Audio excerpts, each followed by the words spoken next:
ଓମ୍ ସାଇରାମ। ଆଜିର ସାଇ ସନ୍ଦେଶରେ ବାବା କହୁଛନ୍ତି, ମୋର ପ୍ରିୟ ସନ୍ତାନ, ତୁମ ମନ ବହୁତ ଅଶାନ୍ତ। ସେଥିଲାଗି ତୁମେ ଆଜି ମୋ ମନ୍ଦିରକୁ ଆସ। ତୁମକୁ ବହୁତ ଶାନ୍ତି ଲାଗିବ। ତୁମେ 2 ଟାଇମ୍ ମୋ ଆଳତୀକୁ ଶୁଣ, ସକାଳେ ଆଉ ସନ୍ଧ୍ୟାରେ। ଯଦି ସବୁଦିନ ମନ୍ଦିର ଆସିପାରୁନ, ତାହେଲେ ତୁମେ ଘରେ 2 ଟାଇମ୍ ଆଳତୀ ଲଗେଇକି ଶୁଣିପାରିବ, ନହେଲେ ନିଜେ ପାଠ କରିପାରିବ। ତୁମର ବହୁତ କିଛି ପରିସ୍ଥିତି ବଦଳିଯିବ। ରାଗରେ ଆସିକି ଏମିତି କିଛି ବି ଭୁଲ ନିଷ୍ପତ୍ତି ନିଅ ନାହିଁ, ଯେଉଁଟାକି ତୁମ ନିଜ ଜୀବନକୁ ବର୍ବାଦ କରିଦେବ। ସେଥିଲାଗି ସବୁବେଳେ ଭାବି ଚିନ୍ତିକି ନିଷ୍ପତ୍ତି ନିଅ। ରାଗ ସମୟରେ ଚୁପ୍ ହେଇକି ବସିକି ରୁହ। କିଛି ବି ଇଆଡ଼ୁ ସିଆଡ଼ୁ କଥା ମୁଣ୍ଡରେ ପୁରାଉନି। ଈଶ୍ୱରକୁ ସ୍ମରଣ କର। ଦେଖିବ ପରିସ୍ଥିତି ଦିନେ ନିଶ୍ଚୟ ବଦଳିବ। କିନ୍ତୁ ରାଗ ସମୟରେ ଯେଉଁ ବି ଭୁଲ ନିଷ୍ପତ୍ତି ନେବ, ସେଇଟା ତୁମ ଜୀବନକୁ ନଷ୍ଟ କରିଦେବ। ସେଥିଲାଗି ସବୁବେଳେ ଭାବି ଚିନ୍ତିକି ନିଷ୍ପତ୍ତି ନିଅ। ଯେଉଁମାନେ ଅସୁବିଧାରେ ଅଛନ୍ତି, ତାଙ୍କୁ ସାହାଯ୍ୟ କର। ମୋ ଉପରେ ଭରସା ରଖ। ତୁମର ଯାହା ବି ଅସୁବିଧା ଅଛି, ସମୟ ଆସିବ, ଏ ପରିସ୍ଥିତି ବି ଦିନେ ଚାଲିଯିବ। ସବୁବେଳେ ଧର୍ମ ମାର୍ଗରେ ରୁହ। ଆଉ କେବେ ବି ପରନିନ୍ଦା କରନି।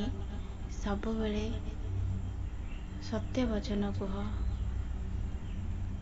ତୁମେ ଭାବୁଛ ମୁଁ କିଛି ଜାଣିପାରୁନି, ମୁଁ ଏଇଠି ବସିକି ସବୁ କିଛି ଦେଖୁଛି। ତୁମେ ବହୁତ କଷ୍ଟରେ ଆଉ ଦୁଃଖରେ ଅଛ। ତୁମ ମନ ଜମାରୁ ବି ଭଲ ନାହିଁ।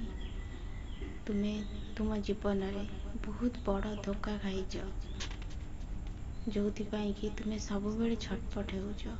ଆଉ ମୋତେ ବି ଦୋଷ ଦେଉଛ। କହୁଛ, ବାବା ତୁମେ ତ ସବୁ ଜାଣିଥିଲ ନା, ମୋ ଗାଲରେ 2 ଚାପୁଡ଼ା କାହିଁକି ଆସିକି ପକେଇଲନି? ହୁଏତ ଆଜି ଏ ଦିନ ମୋତେ ଦେଖିବାକୁ ପଡ଼ିନଥାନ୍ତା। ସନ୍ତାନ, ଯାହା ହୁଏ ଭଗବାନଙ୍କ ଇଚ୍ଛାରେ ହୁଏ। ତୁମ କର୍ମରେ ଯେଉଁଟା ଲେଖା ହେଇଥିଲା ସେଇଟା ହେଇଛି। ସେଥିରେ ତୁମର କିଛି ଦୋଷ ନାହିଁ, କି ଭଗବାନଙ୍କୁ ଦୋଷ ଦିଅନି। ତୁମେ ଈଶ୍ୱରଙ୍କୁ ପୂଜା ପାଠ କର। ଯାହା ବି ଖରାପ ପରିସ୍ଥିତି ଆସିଛି, ସେ ସବୁ ଦୂରେଇ ଯିବ। ସବୁ କିଛି ଠିକ୍ ହେଇଯିବ। କିନ୍ତୁ ତୁମକୁ ଗୋଟେ କଥା ମୁଁ ସବୁବେଳେ କହିବି, ମୁଁ କହିବି ଆସୁଛି, ସେ ମଣିଷକୁ କେବେ ବି ତୁମେ ଭରସା କରିବନି। କିନ୍ତୁ ତୁମେ ସେଇ ଭୁଲ ପୁଣି କରିଥିଲ। ସେଥିଲାଗି ତୁମକୁ ଆଜି ଏତେ କଷ୍ଟ ହେଉଛି। ଯଦି ତୁମେ ସେ ମଣିଷକୁ ଭରସା କରିନଥାନ୍ତ, ଆଜି ତୁମକୁ ଏତିକି କଷ୍ଟ ହେଇନଥାନ୍ତା। ଏବେ ଗୋଟେ ଜିନିଷ ମନେ ରଖ, ସେ ମଣିଷ ଯଦି କୁହେ ମୁଁ ଭଲ ହେଇଯାଇଛି,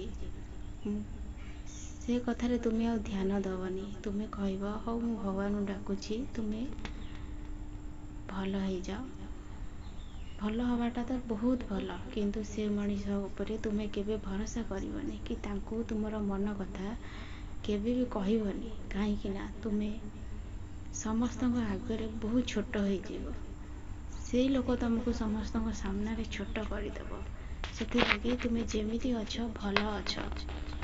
କିଛି ବି ତୁମର ଅସୁବିଧା ନାହିଁ।